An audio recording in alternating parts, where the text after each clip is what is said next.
Hey, welcome everyone to another podcast episode here at High Level. We call it the High Level Spotlight Sessions, where we bring in top industry leaders, in my opinion, that are doing pretty cool things in the world of marketing, sales, SaaS, you call it, you name it. We've got some experts that come into our world and our stage and share from their story. Gil Valerio, I've met him years ago. I feel like now in one of our inner circle groups. I want to say thank you to Joel Kaplan for that environment that he created. And I met Gil there, and I remember, Gil's story. I feel like I watched your story kind of develop from like 10, 25 grand a month to I think well over $500, 500K a month by the time you sold your agency. And I asked you to jump on a podcast and kind of share from it. So those of you that are watching, the topic that we're going to discuss is 3 ways to build sales channels that'll prep you for an agency exit. And as you watch this, results may vary. We're not making any financial promises of any kind. More than likely, you won't get any results out of implementing some of these things. But what we want to do is share from our own experience, share from what we've learned, from the mistakes as well as the good things. But Gil, welcome in to our podcast, man. I appreciate you jumping on. Yeah, thank you. Thanks for having me. And man, it's good to talk with you. And in addition to being in Joel's group, I saw you, I think it was 2 years ago. We saw each other in person at an Apex event in Oh, Ryan Texas. Ryan Stewman. Yep, Ryan Yeah, it's Stewman in Stevens. Yeah. Dallas. Oh, Yeah, like that's right. randomly, like I didn't know you were gonna be there. And all of a sudden I turn around, I'm like, is that Paulson? Yeah. So but yeah, man, it's been, obviously I've had a lot of interaction with High Level, yourself, and Kaplan's group over the years. So it's been an exciting journey, and I got to meet some cool people. Yeah. So I know your personal story, but I think it's time that we let the world of High Level know of your story. Help us understand how you got started. I mean, I know some of it and some of the stories you shared about your family and all kinds of stuff, but help us understand those that don't know you. What's your story in business? How did you get started in entrepreneurship as our first dialogue here? Yeah, I mean, I think like anybody, like early on, I had feelings I want to do this, I want to do this. I always had a feeling I was going to branch out and do my own thing, but I was an employee for a very long time, and I got stuck in the corporate world for longer than I would like. And eventually, I made a decision. I'm passionate about fitness. So I made a decision. I'm going to go open fitness centers, right? I actually did it while I had a full-time job, went and opened my fitness centers. And fast forward that, I ended up scaling up to 3 fitness centers, brick and mortar, opened them up in the Chicago suburbs or Illinois. And COVID hit, right? COVID hit in 2020. That was right around the time I opened my third one. And so I ran into all kind of challenges, and a lot of them related to sales and marketing. So I was seeking out different options and trying to figure out marketing and how can I get more people into my gym. And I joined a couple different marketing agencies, and I eventually started figuring it out on my own. And actually, when COVID, so in Illinois, gyms were shut down for 3 months. And when COVID shut my gyms down, I didn't have anything else to do. So rather than go hire a marketing agency, I found my way to Go High Level's website. And I said, I'm like, this is the software all these marketers are using, right? So I signed up. I started working with somebody from GHL, and I started building my own internal marketing programs for my gyms. And once we got opened up, I had a ton of success. Like I was doing well with the agencies that I was working with, but I started doing really well for myself. And more importantly than that, I really enjoyed it. Like what's funny and ironic is, I loved fitness and I loved business. So I was like, oh, that's a great marriage. I'll just open businesses. And what I immediately found was that I actually loved marketing a lot more than I loved running a gym. And I enjoyed it. And I was learning all the different aspects. And even being like a sales and marketing guy, I enjoyed the automation and the back end and the operations and campaigns and generating leads, just kind of everything. I immediately took a liking to it. So that started working for my gyms, and the light bulb went off, and I was like, well, I'm a part of a franchise. I know a lot of other gym owners. Let me see if I can help them and sell this service to them. And fast forward a bit later, as a franchise, you kind of have the handcuffs on you on selling to other franchisees. So before I got in all kind of legal trouble or anything like that, I decided to make a minor pivot. So I was working with gym owners, and there was a chiropractor near one of my gyms. That's health and wellness. I felt like it was still a very relevant space. So I started working with him. We got even better results than we were getting from my gyms. And I started building it up from there. And something that kind of turned into like a little side project, you know, because I was stressed out when COVID happened and my gyms were shut down. Really, like I started seeing the opportunity in it. And I started realizing that there's an opportunity to build a real business here, not just like do something on the side.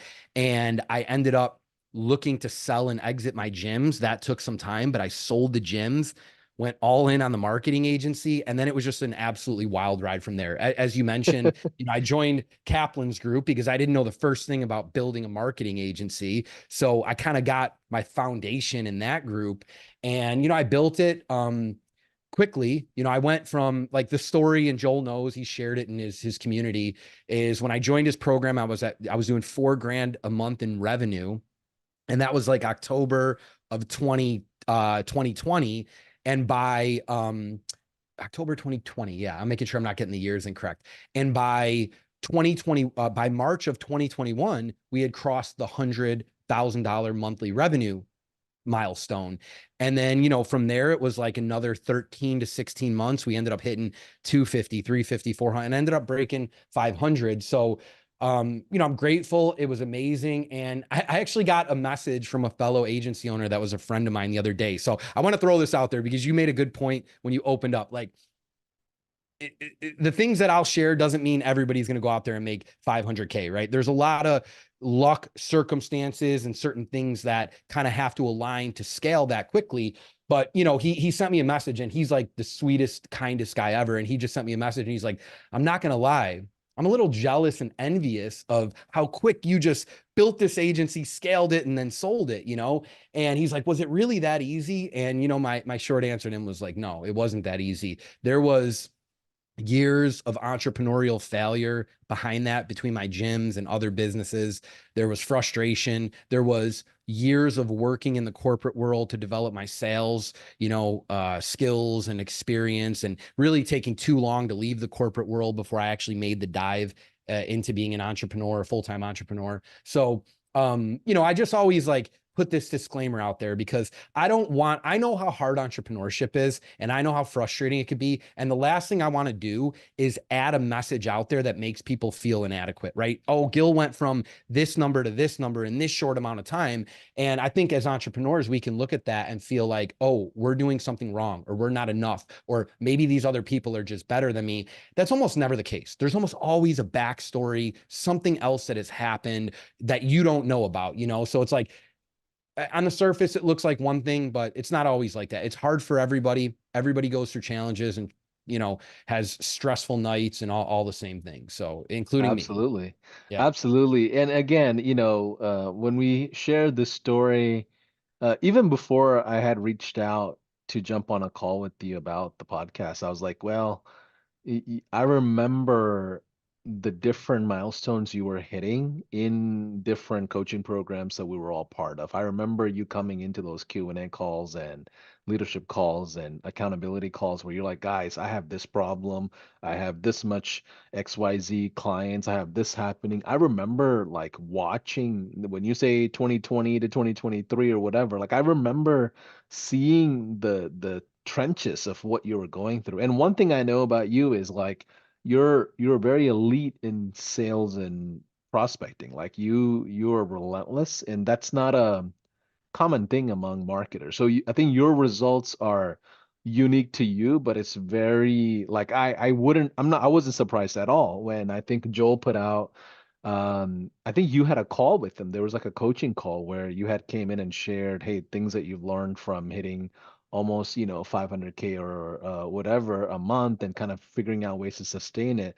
And obviously, if you're watching this, these results are abnormally unusual. Like this is not, you know, an assumption that you should make that you will hit any of these things. But let's talk about how you got to those lanes, like how you got to those milestones. So like three ways to build sales channels. Let's talk about the first thing. I'm thinking building a world of inbound leads. I mean, we hear the terms of setting and closing appointments. And then as we get further into it, let's talk about prepping the agency for an exit because you did go through an exit from what I understand. So let's talk about that in a little later. But let's talk about the fundamental basis of how do we get an agency to a world of inbound leads. So what are your thoughts on that? How did you get started on kind of creating a predictable wheelhouse?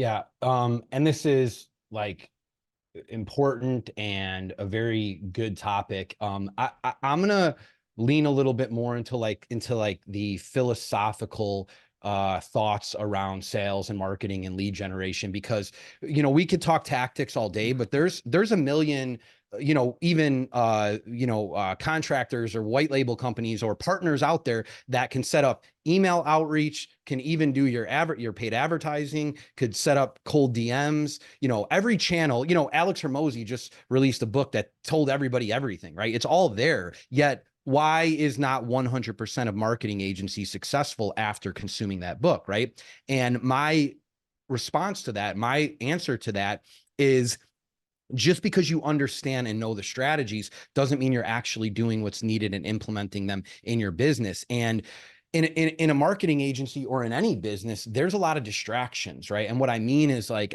I had this very simple example that I'll share with you that I used when having a conversation with a group at one point. It's like, you can find yourself for hours on end building a logo and designing your website and creating automations and building out your snapshot and go high level and all these things, right? But if you're not driving in new prospects, if you're not driving in revenue, if you're not getting on sales calls when you're initially building your agency, all of that is for nothing, right? Like, it's a true statement. It doesn't mean that there's not importance around those things. There is, right? There's a time and a place to really put your focus into those. But without first building a company and building a business that has consistent, predictable revenue, your website doesn't matter. Your logo doesn't matter, right? So, first and foremost, I think a reason that I had a lot of success is because I was not naturally great at sales, but I spent so many years in it that it became my most prominent skill, or the thing that I'm best at, right? So then when I did create a marketing agency, it was natural to me. And that was the first thing that I wanted to do. I wanted to do marketing. I wanted to do sales, right? So while everybody is, or a lot of other agency owners are saying, how long until I can hire a closer to replace me in sales? I was just thinking, how can I sign more people in and then hire people on the back end that can support them at the highest level? But it was a very long time before I even thought of removing myself from the sales process. So I think there's two things. I think, yes, I had the skills and experience going in to be very good at sales, but I also just naturally enjoyed it. So over somebody who's trying to avoid it, I gravitated towards it. So the first, like, conceptual idea that I'll share is, you have to truly be all in and committed to your marketing and sales process, whatever that may be. And when you make a decision on how you're going to generate leads, like Paulson, you and I know, right? You can run paid ads, you can do cold email, you can do DMs, you can, go after large partnerships, and all of them work, right? All of those work. What I would say is, you first have to choose which avenue you're going to use. There's pros and cons, and there's risk and reward to each of them. My choice was paid ads. And once you make a decision that that's where you're going to generate your leads, you have to go truly all in. You have to understand it. You have to perfect it, and you have to monitor it and understand your KPIs and all of those things. So, like, with me, I didn't do cold email for a very long time, right? I didn't even add it in. I didn't do much DMs. I didn't do SEO. I didn't do anything else. I was running paid ads. I was understanding them at the highest level. And I was spending all of my time getting on those sales calls and converting as many new clients as I possibly could. And then once I really, truly had paid ads figured out, in a sense, to where it was predictable and consistent, then I had some back end people on my team that I was able to teach and delegate some of that responsibility to. And then, and only then, did I tell myself that I had the permission to go add another channel in, whether it be cold email or whatever it may be. So my advice would be, whatever way you choose to generate your leads, right? If you need the actual tactical advice on how to do it, there's a million resources out there, but you have to choose that one thing. You have to commit to it. You have to eliminate the other distractions that come inside your business, like everything we mentioned, like website and all these other things.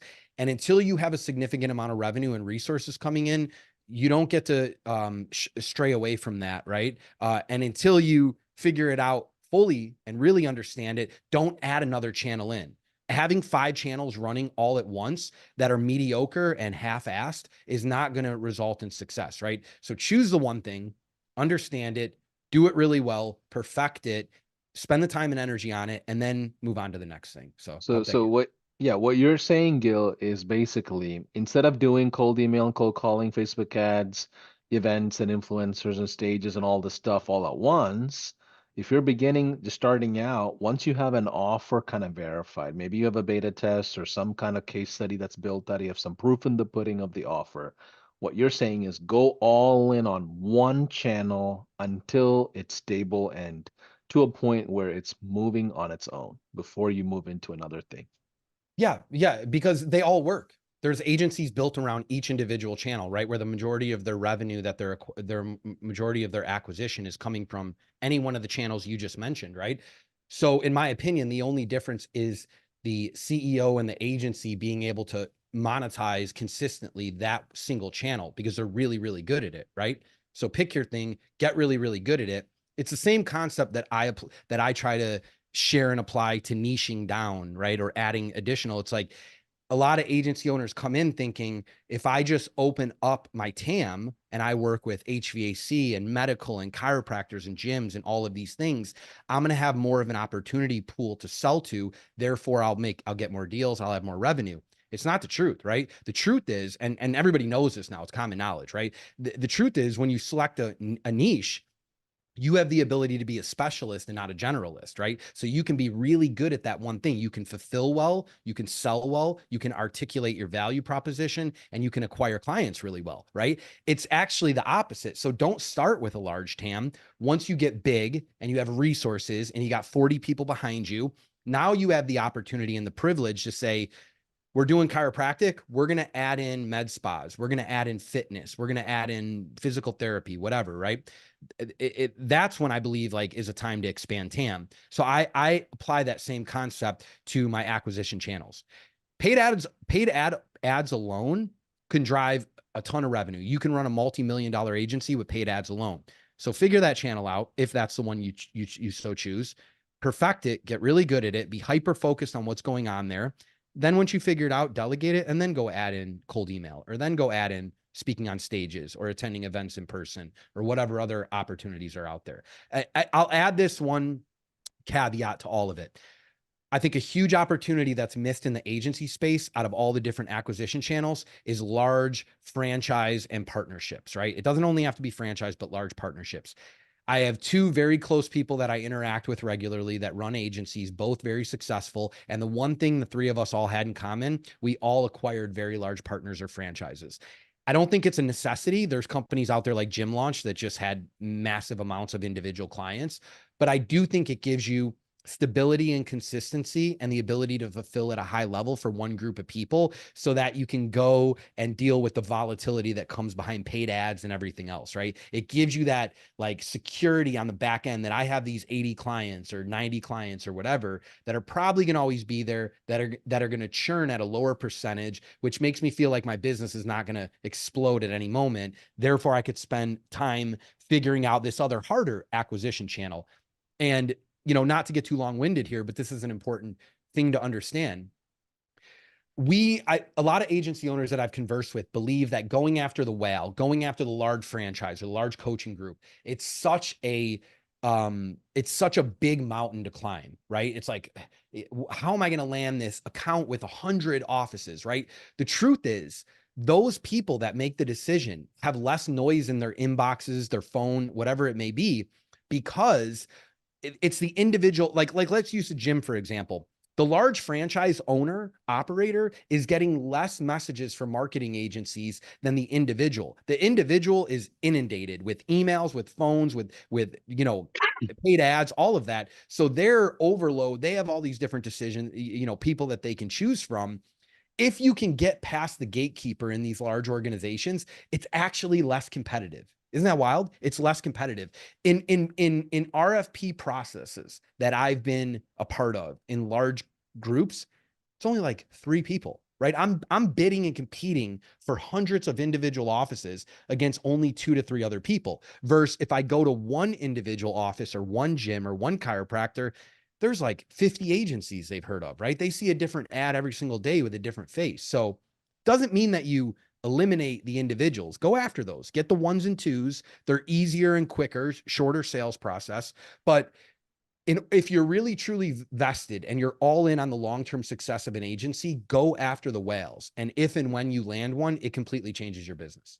Yeah, absolutely. And I think Gil, one of the one of the big differences, what I've seen that agencies don't realize is everyone has a sense of confidence that's very, very like you can see it in somebody's energy, right? Like the sense of confidence in their fulfillment and their offers, right? What you feel about your offers is very clearly evident on your sales calls.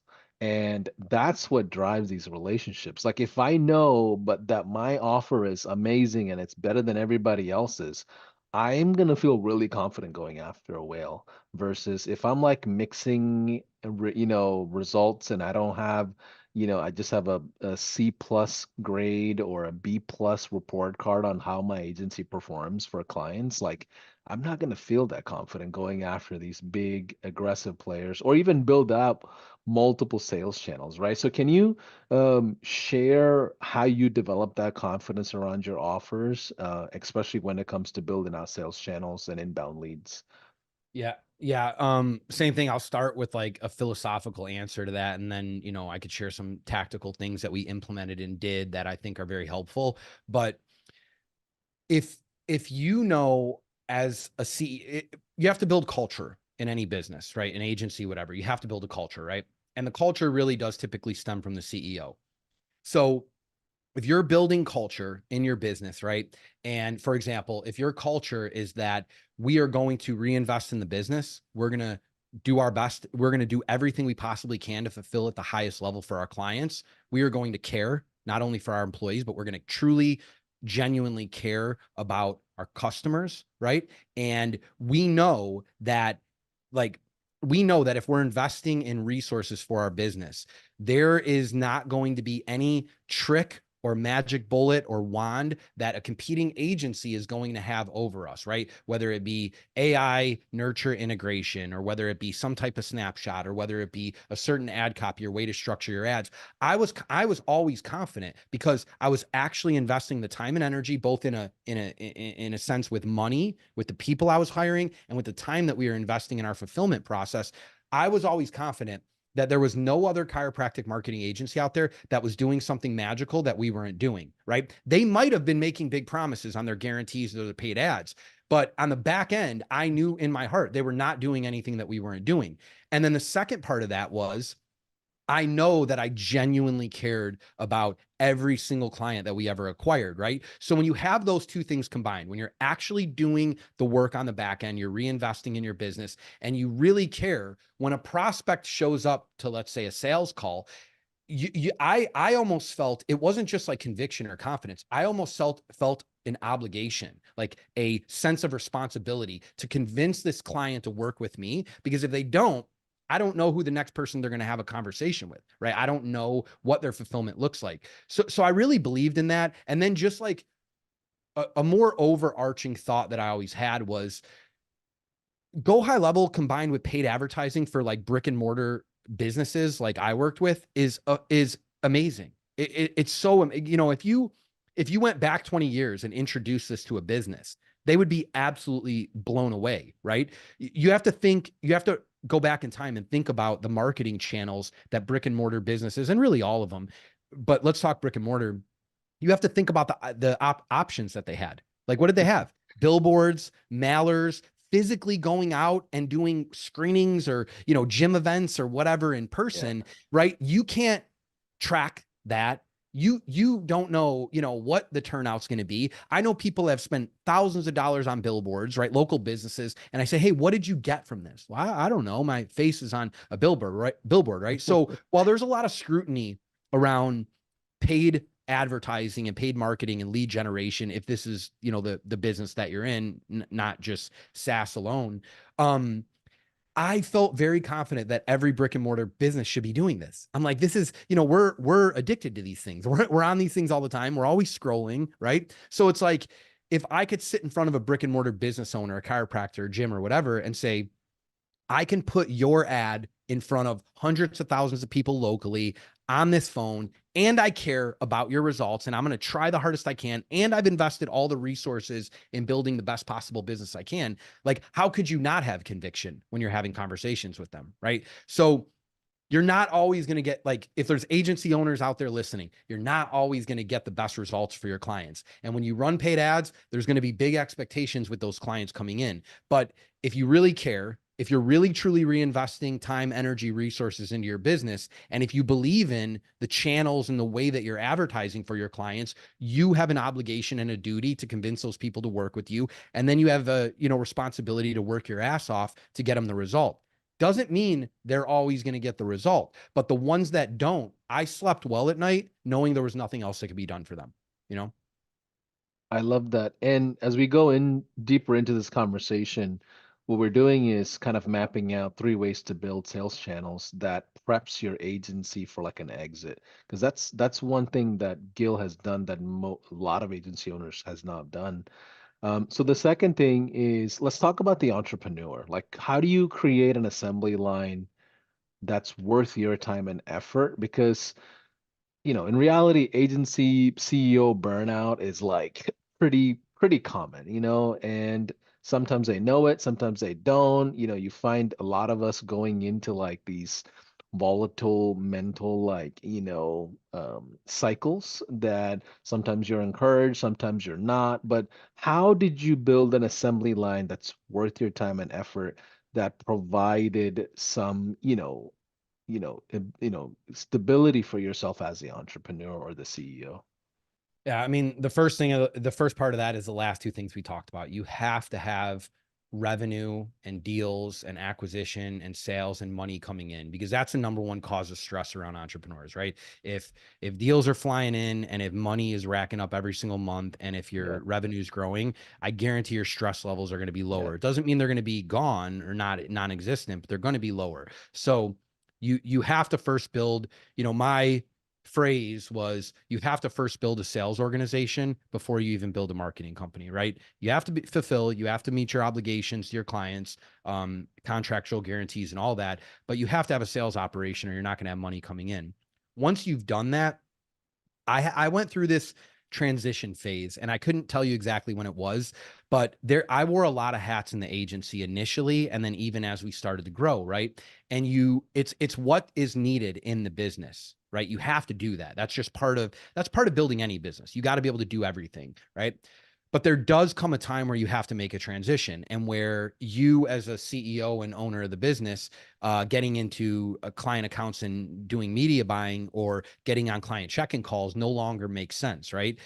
So I personally had to like go through this phase of where I truly transitioned into a real leader and not just like somebody who had a couple employees that was involved in everything. And it's hard because like the first thing is I felt a sense of guilt when I would go ask one of my team members to do something. I would feel guilty, like I'm being lazy and I'm not doing it. And then I also knew in the back of my head they weren't going to do it as well as me, right? So, a good example of this is even with sales. When I hired my first two sales guys, I ended up firing them both, right? The closing percentage was at 70%. I was closing at 70%, right?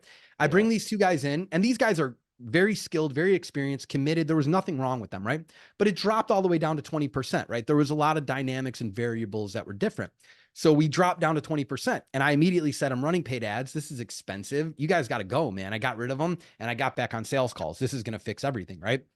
And then I woke up one morning and I realized that there's zero way to scale a business as a CEO if you're taking all the sales calls. So Yep. I brought, and just to prove myself wrong, I brought the same two guys back. I ended up bringing the same two guys back. I didn't blame it on them. I blamed it on myself, right? So I took accountability here. I brought them back and I said, I had conversations with them. And I remember saying, I am going to support you. I'm going to do everything I can. I'm going to be here as a resource. We're going to get on calls, whatever you need from me, right? But I'm not going to let you fail. I'm not going to let you fail. We're going to figure it out, right?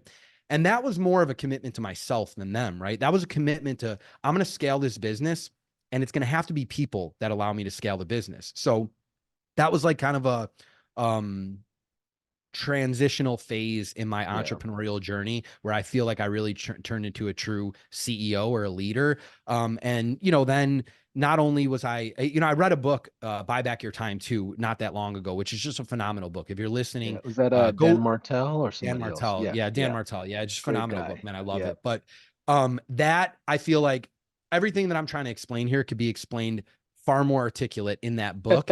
And you could also apply tactical lessons from that book based on where you are in your, revenue kind of journey or whatever. So the first part is I learned how to be a true leader. I learned how to, accept that things were not always going to be perfect and empower people. I learned how to, let them fail, right? Also having children is a good kind of exercise with this. You got to let like your kids fail. I let my team fail. I let them make mistakes. I let them learn. And what I realized is that over a period of time, I kind of showed up to the agency one day and I went, okay, now I have this many people, and collectively all together, they are far better than I could ever be as an individual. Right. So Yeah. it was like, I was looking at these individual cases, like this one guy can't ever be as good as me in sales, or this one person can't ever be as good at client success or media buying. Right. But when I empowered all them, I hired people, I believed in them, I truly delegated to them, I let them fail a bit, and I just was there to support and be a resource to them. All of a sudden over time with a culture shift, I came into my agency one day and I went, wow, I have a lot of talented people that are running a business that are good at what they do. And overall, they're doing it better than I could ever do if it was me trying to wear all these hats. Right. And then we just kind of, we just kind of built on that. So, the first, so I'll say this before I get too far in here. If you are one of the agencies out there that's starting out, you're at $5,000, 10 grand, or even 15 grand, like stop listening now and go back and listen to the first two things. Sell, grow your revenue, do the right things, build your business, everything that we shared earlier, and don't get distracted, right? If you're at a point where you're starting to build a team, you have leaders, and you're thinking about what is my enterprise value, what's my exit strategy, and how can I sell this thing for as many millions as possible in the near future, then what I would say is you first obviously have to build a team of leaders, and you have to look. Two of the most important things that buyers looked at when we were going through due diligence was, number one, they looked at, just my EBITDA, right? How much profit was the agency bringing in on a yearly basis, and how consistent was it? And the second thing was, how involved was I, right? So they're thinking, if I purchase this business, right? And it depends on who your buyer is, but they're thinking, if I purchase this business and this guy goes away after a period of time, what is the likelihood that this operation could fall apart, right? What's the risk that it could fall apart? So the more that you can secure that by having leaders that have all different responsibilities and are really good at what they do, and have employees that are going to stay with the business, maybe a couple depart if you depart, that's going to actually increase the enterprise value of your business, right? So, and not to jump around here, but what that book, what Buy Back Your Time, helped me understand, something that I already knew, that I had to delegate, I had to have leaders, I had to rely on people. It helped me prioritize what things I should be working on and what things I shouldn't. Because it was just kind of like, I know I got to give this away because I can't handle it anymore, right? But that book allowed me to be like, here's the most high value levers that I can pull as a CEO, and everything else that falls below my hourly rate, which the book helped me determine, goes to somebody else, right? And that also helped me with hiring too. So when things were below my hourly rate and I was responsible for them, and there was nobody else in the business that could do those things, that was an indication that I needed to hire somebody. So those are the two most important things. If I could go back and prep my agency for sale, I would have gotten many more millions. There's things like, there's very, again, tactical things that you have to think about.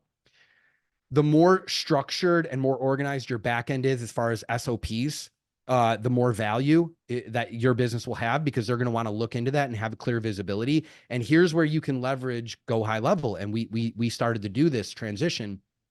We took everything that we had in Google Drives and we built it into membership courses in Go High Level. So we had all these resources and documents and Zoom recordings and all this stuff that was scattered, for client success and for media buying and for fulfillment. And it was scattered throughout a Google Drive. And we transitioned that into the Go High Level membership courses and started to organize it. So not only did that increase our enterprise value for somebody looking to buy the agency, it also and this is part of it, it also made it better when we were hiring people, right? We were hiring people, we put them in their membership course, we train them, we'd get them up to speed quicker. They wouldn't need so much one-to-one time with a random, a random leader on the team. So those are all some of the boxes that, you have to check if you're looking to build like the enterprise value in the business. Consistency is obviously very important. So consistent revenue or EBITDA over a period of time is that's how they're going to value your business. Yeah, There's more there. Yeah, go on. Yeah, yeah, please. I love that. So I think as an entrepreneur, I think the first mistake you make is build the business around you as the person, right? And then you realize, oh man, I can't scale myself so much. Even if I brought in like a duplicate version of myself, there's only so much that person can do because I'm still pretty involved. And then you realize, oh, I've got to step into becoming this person, right? So like I know you and I have talked about it in the past. There's that 10,000 a month entrepreneur versus the 100,000 a month entrepreneur versus the $500,000 guy. Those are three different individuals with the same name. Yeah. They have different characteristics. Those three hang out with different types of people. Can you share those changes you went through as an entrepreneur, whether it's stress management, your time with family, the way you interact with your kids? Like, help us understand the different milestones you went through, because I think that's one of the key of, the entrepreneur itself, because the entrepreneur is the problem, not the business often, right? In why it doesn't grow as fast as it does. So help us understand those milestones that you might have went through. Yeah, yeah. I mean, I love this, and I think I fall a bit on the extreme side around this. Naturally, this is going to happen organically. Part of it's going to happen just now. If you're an entrepreneur and you're building a business, lessons and experience is going to help you become. You're going to change. You're right. You're going to learn. You're going to right. But if you're intentional with it, you can gain more ground a lot quicker. Right. My team at points and even my family like would think I'm crazy for the extremes that I went through around, things that didn't seem relevant to the business as far as like, I used to love drinking. I love drinking on the weekend. I don't have anything wrong with bad habits, but what I started to do is eliminate or minimize all of these habits that took away from my energy because I realized my energy was relevant to the growth in the business. So that's like one example, right? I started taking, I would disconnect the two. I would say, if I work hard Monday through Friday, Monday through Saturday, and I'm doing the right things and I'm learning and I'm all in on the business, what I decide to do on a Saturday night, have drinks, go with my friend, enjoy myself, that they don't impact each other, right? But I started to realize and admit that they did impact each other, right? And I'm not talking about even extremes in drinking, but I'm talking about even just like letting go a little bit. I would notice my energy wouldn't be the same, right? And then the longer periods I went where I had control over those things, the more energy, the more clarity that I would have, and the better that I would operate in the business. Not only that, the better I would show up as a human being, a leader, a boss, a husband, a wife, whatever, a husband, a father, right? Like my as a CEO of a business, you're not just telling people what to do, man. You're developing relationships with your employees, right? So the better you can engage with those people, the more that you could show that you care and have really deep conversations with them, the better, the more committed they're going to be to the business. Well, the better So that culture you build as better well, like the culture. Yeah, the more culture and the committed they're gonna. energy. Yeah. Yeah, absolutely, right. So there was things like that. It started out eliminating bad habits. Then it started out, I'm very committed to like human optimization. I do all kind of anybody who's follows me on social media knows I do all kind of from cold plunge to red I light to remember. sauna Yeah. to sleeping to all of those things. And those things, part of them are for my health and part of them are for my longevity. But I'm a committed entrepreneur at heart before anything and everything. And I want to be I want to be a great father. I want to be a great husband, and I want to be a great entrepreneur. Those are the most important things that I prioritize in my life. So it's not just about how I feel or aesthetically how I look or longevity for me. It's about, people always say, I know you've heard this, Paulson, where people are like, you do all this stuff, right, to like improve your health. You get hit by a bus tomorrow, or you could randomly get cancer, without controlling it. And I go, yeah, you're right. Right. But that's not the only reason. I'm not doing it to live to 150. I'll take that if it's an impact of doing it.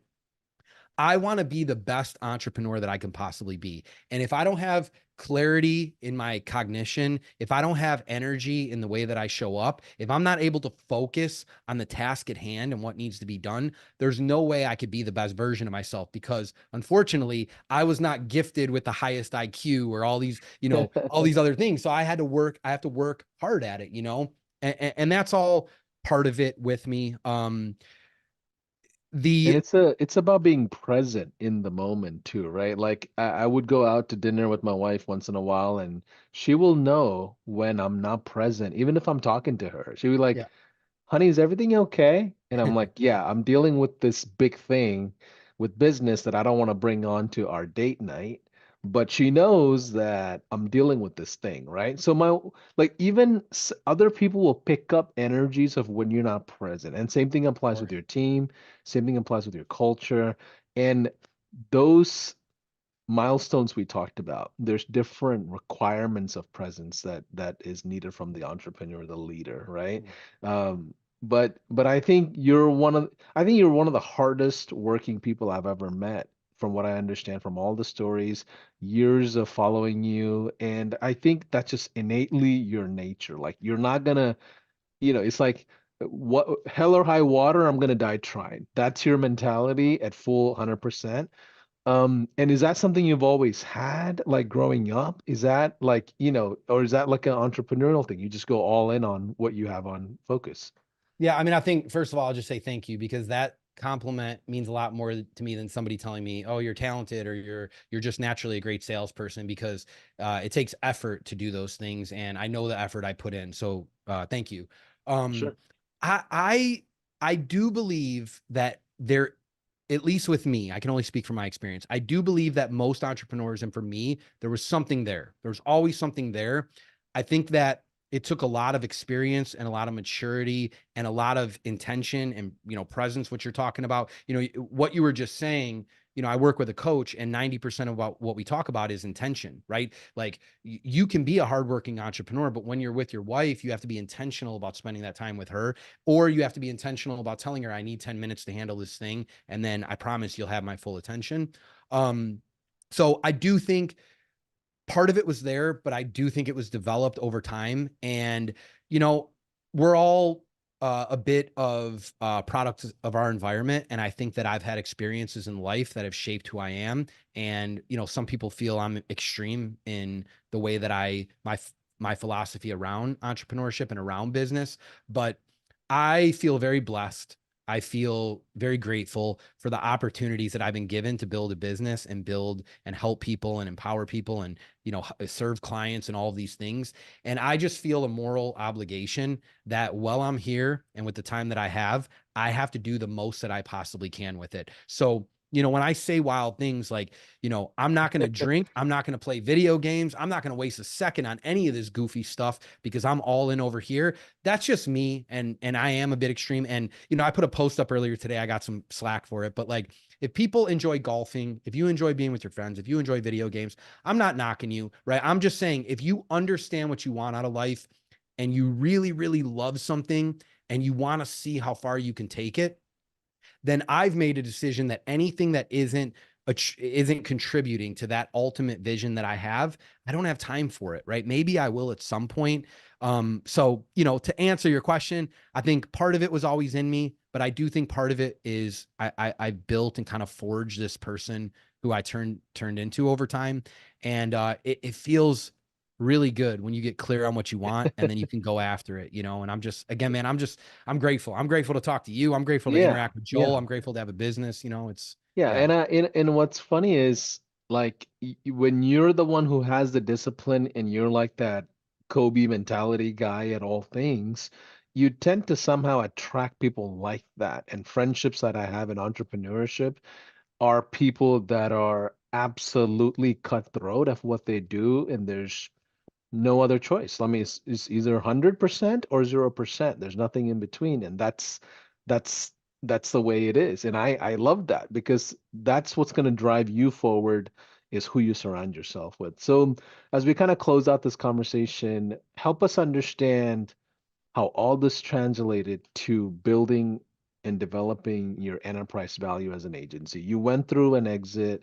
Help us understand. I don't know if that was ever planned and it just happened, but like help us understand what that journey was like. I'm sure it was stressful and confusing and unclear, but it did give you what you ultimately wanted. Help us understand that whole journey.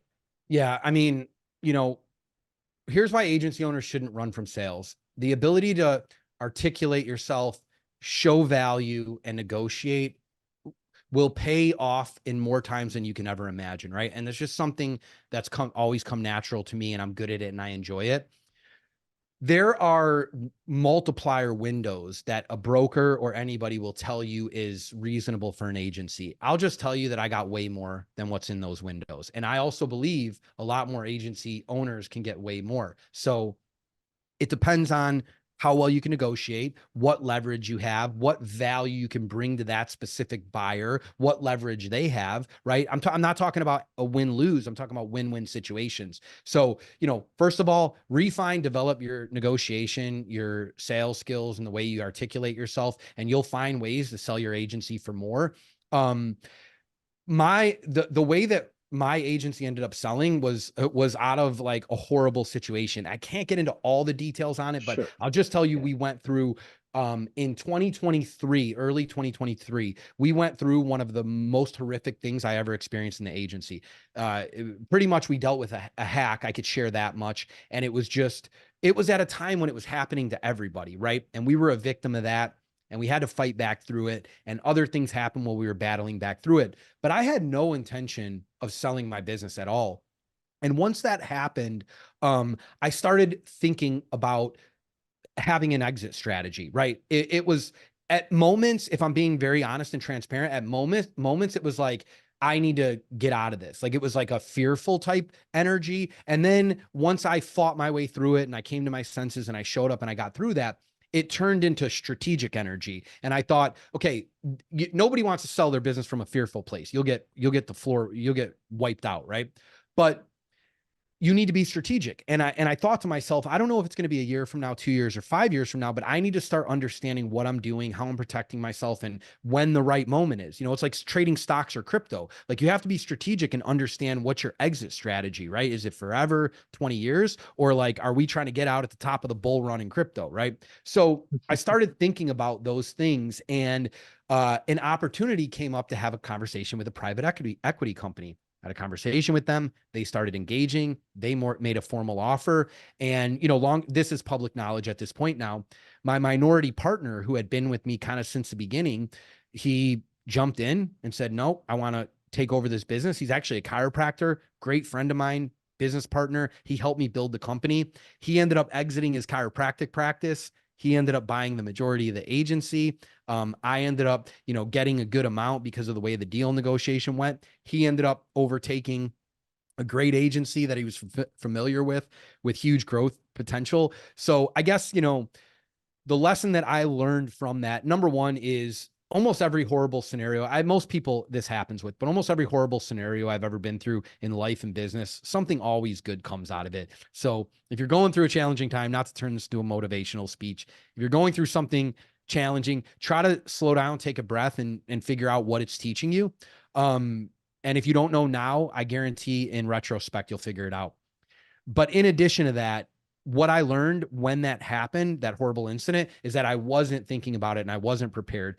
If I could give you a revenue number that you should start at least thinking about this, I would say between 75 to 100,000 a month is where you should start at least thinking about this, because there are things that you can structure as far, we talked about it today.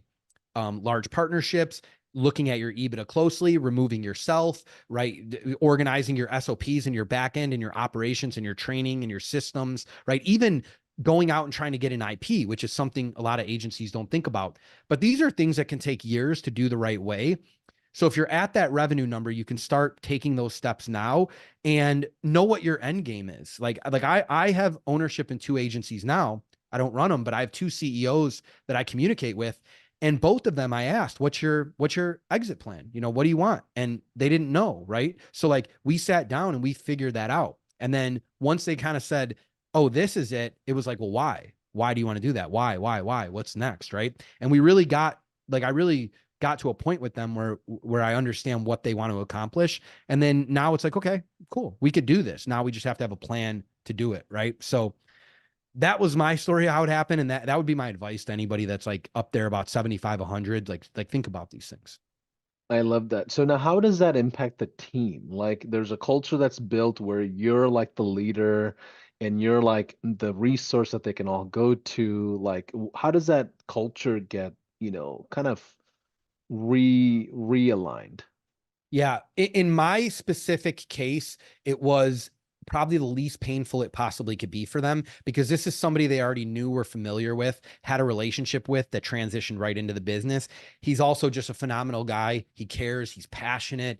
So it was like there might have been a moment of doubt. And when he jumped in all in, I think they quickly realized like he's got it. The deal structure can help with this though, and most buyers are going to require this type of thing, right, where there is a transitional period. I'm sure there is a transitional period where you're phasing one in and you're phasing one out and you're working together collaboratively. So let's say that private equity company would have been the buyer of my agency. It wouldn't have been like Gil's gone after 90 days and they show up. There obviously would have been a transition phase where I supported them, their integration into the business, introduced them, let them build relationships as I removed myself. But more importantly than all that, than everything that I just said, if you've built your agency the right way, if you've empowered true leaders, if you have good people in the business, and if you delegated all of the responsibilities that are not tied to a CEO, the vision, the big levers to pull, then they actually don't miss you as much as you think. Like that was something I had to tell. I told my wife, I was like, it was like a couple months had gone by, and I'm like, man, they're They not don't even even reaching check out. it. They're not even, and they're crushing it too. They're like closing deals and they're building the business and they're making moves, and they hadn't reached out to me very often. And part of me was like kind of like upset, like, man, they don't even need me. And then part of me was really, really proud of what I'd built and what they were doing. And I think that's the most successful way to exit your agency. Like they don't need you anymore, right? They got it figured out at that point. That's pretty funny actually. Yeah. But in It's reality, ironic. that's the best thing you can do for the person that's coming in, plus the people that are involved. So Gil, we talked about three ways to build sales channels that preps someone for an agency exit. We talked about building a world of inbound leads. We talked about leveling up as an entrepreneur and creating an assembly line that's worth your time. We also talked about developing like enterprise value as an agency. Why do you think agencies often struggle and fail then? Because it it feels like strategy is never the problem, offers are not the problem, ads are not the problem. It's obviously the entrepreneur, but what exactly do you feel like is the problem with agency owners in typical fashion of why they don't grow? They're stuck in a certain plateau or whatever. Like, what are your thoughts? The barrier to entry is low, right? I built gyms. It cost me hundreds of thousands of dollars of my own money to invest to build those gyms. Not everybody can figure that out, make that work, make moves to make that happen. Anybody can take $5,000, $10,000 and start an agency. That's a good thing. That is a benefit. In fact, I read a study today that like the number two business in the United States that's failing are gyms, and the primary reason is because of large capital investment initially.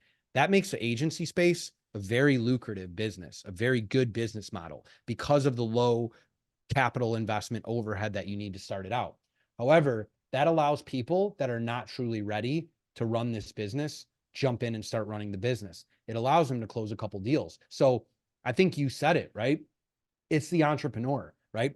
The reason for my overnight success or quick success from an outsider's perspective is because I already had the foundation. I already had the failures. I already made the mistakes. I already had the sleepless nights. I already had the years of experience. I already had the sales fortitude from my career, in my business, all those things. So I took that foundation and I brought it to the agency space. I took it very serious. I learned the fundamentals being in Kaplan's group. And boom, it took off, right? And I told Joel this in a recent interview. That is why I think a lot fail. It's hard, but every business is hard.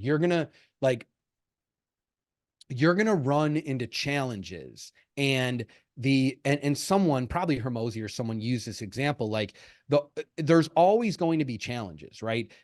As you level up as an entrepreneur and as a person, like you're going to be able to beat that level. And then you're just going to get to the next level. And now you have to beat that level. And if you get stuck at a certain level and you can't get past it, it's what you said earlier, Paulson. You just haven't, you're still the $10,000 a month entrepreneur that hasn't evolved to be the $50,000 a month entrepreneur. And you're never going to get past that level until you do. And the somewhat scary thing is there's no time frame that tells you, okay, it's not like 6 months of service, you go from the 10,000 to the $50,000 entrepreneur. It's the experience, the way that you can learn the lesson, the way that you can be intentional, right? The way that you can apply yourself. There's all these other variables, right? So some people can be stuck at a certain level to a point that takes so long that they'd rather quit than feel the pain anymore, right? And some people that have experienced it or find ways to figure it out just hit that level and know, okay, this is just me not being good enough, and now I have to figure it out. And I want to add one thing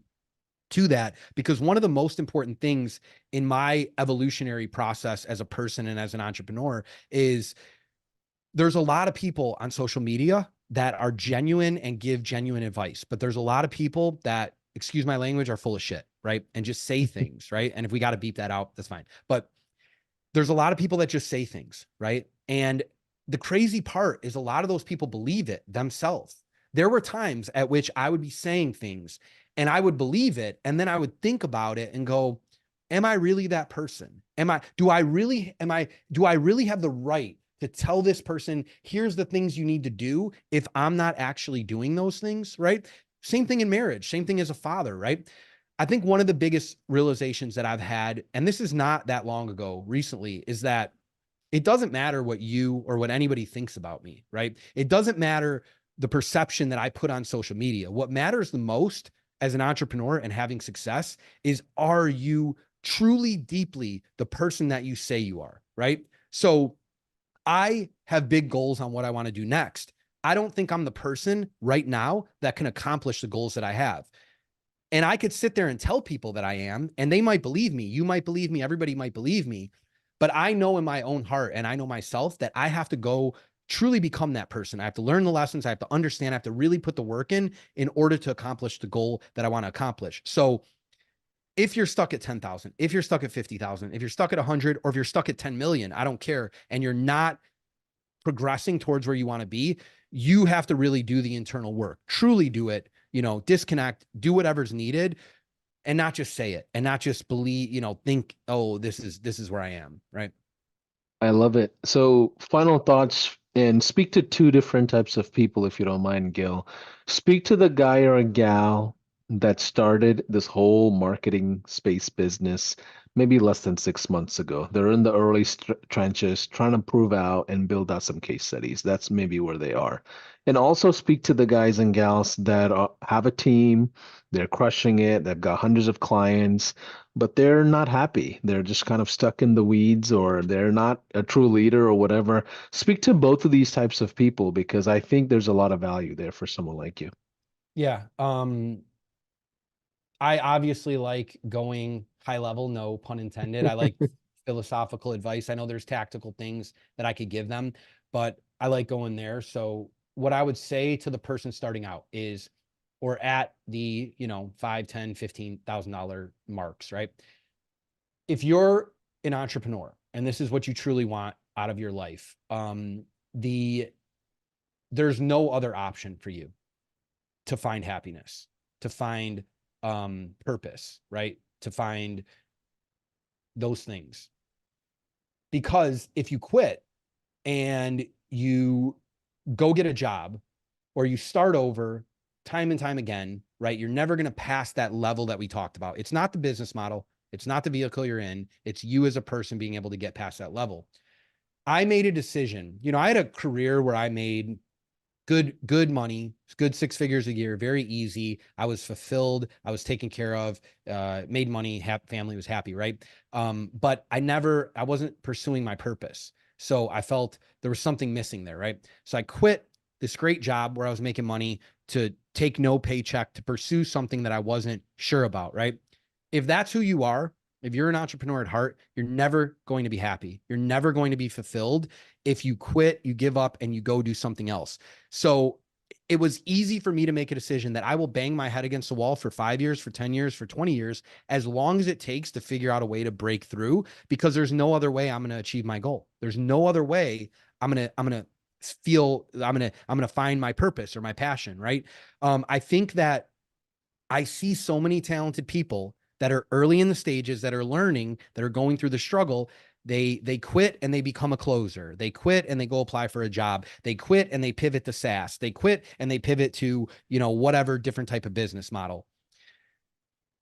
If that is truly, that's okay. And there's nothing wrong with being an employee. Like I want to be clear about that. And being an entrepreneur is not for everybody, man. I worked a lot of hours for less than minimum wage. So warning, right? But if you know in your heart, and if you made a decision that like, this is what you need to do to make yourself happy in life, you don't have any other decision.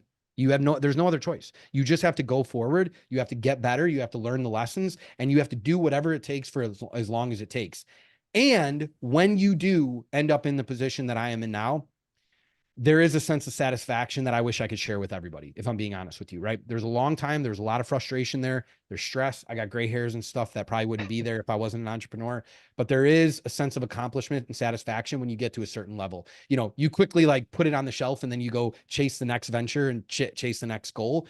But if you're at that level, that'd be my advice. If you quit, you're just going to either start over, or you're going to end up, the worst thing you possibly could do is end up at 70 years old and regret that you got off the path because you were scared, or because you were frustrated, or because you were tired, right?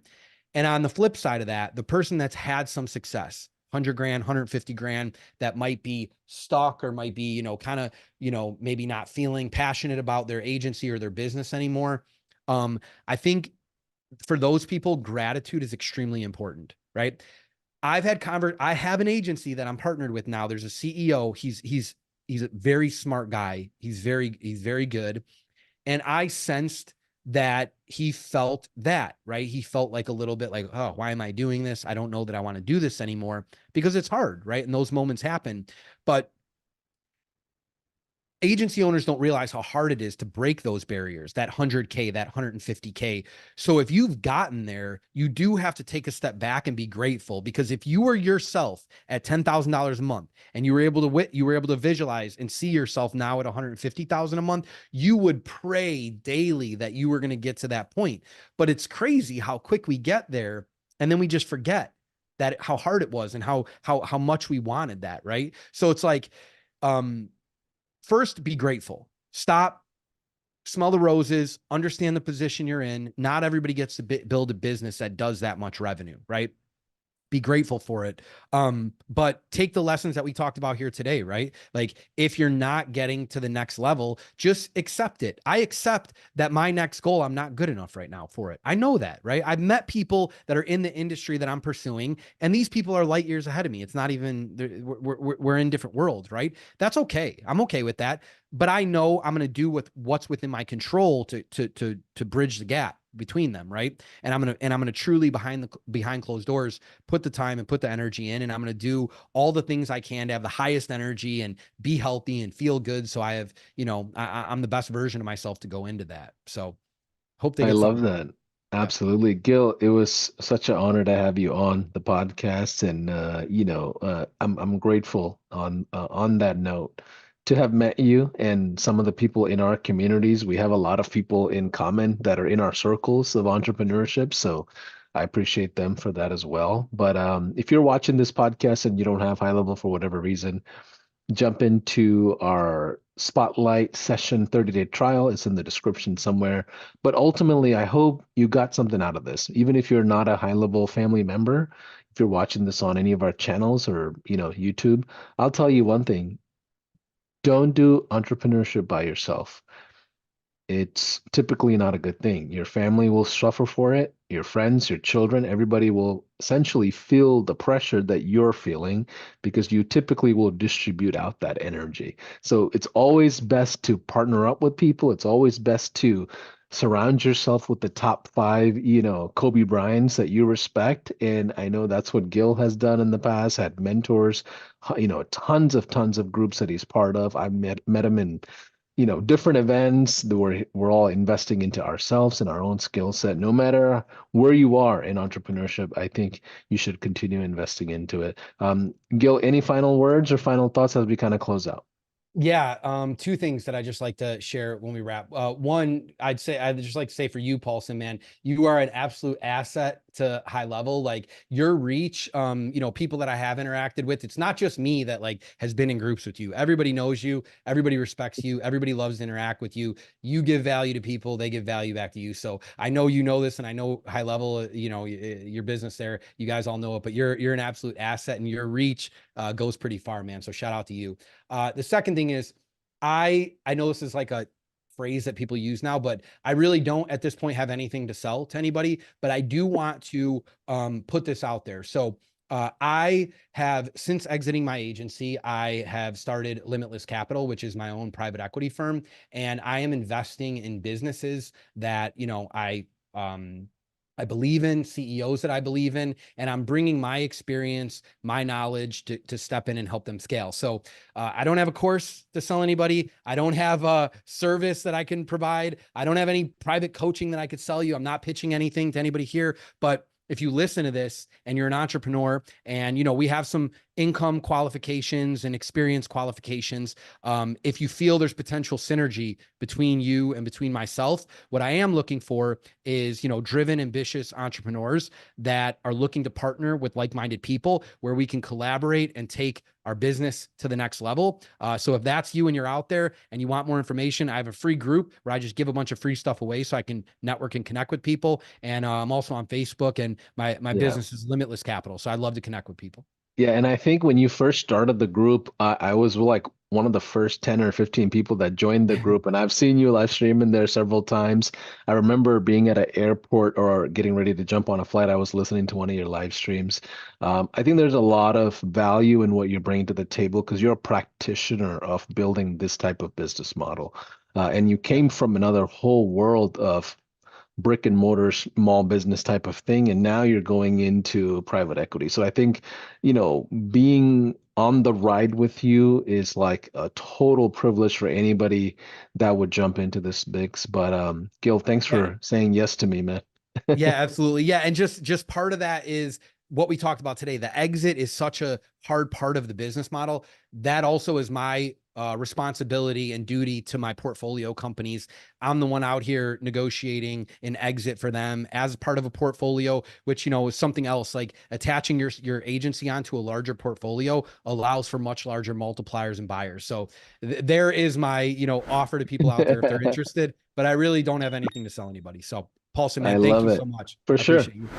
For sure. Bye for now, everybody. Thanks for watching another episode of our podcast called the High Level Spotlight Sessions.